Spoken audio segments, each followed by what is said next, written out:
Уважаемые зрители, вас приветствует видеоканал Kazakh Idioms. Казахтың мақал мәтелдері. Казахский народ всегда уделял особое внимание умению утонченно выражать свои мысли.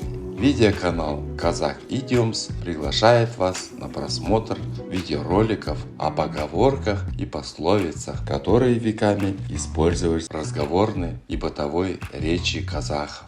Видеоматериалы сопровождаются переводами на русский язык и примерами применения в разных ситуациях.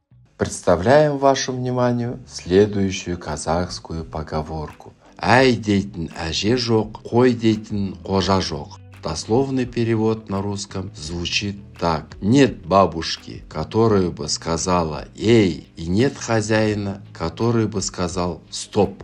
Это выражение используется в тех случаях, когда человек получил полную свободу в своих действиях и некому его остановить. Рассмотрим следующий пример, каким образом она может применяться в повседневной жизни. Родители уехали в отпуск, оставив молодого человека одного в квартире, который, ощутив неограниченную свободу, начал творить, что ему вздумается. И тогда соседи о нем говорят «Әй дейтін әже жоқ, қой дейтін қожа жоқ», которое означает, что если рядом нет авторитетной личности, то он не приучен самостоятельно контролировать себя. Надеюсь, что эта поговорка поможет лучше понять казахский менталитет. До новых встреч! Сау болыңыздар!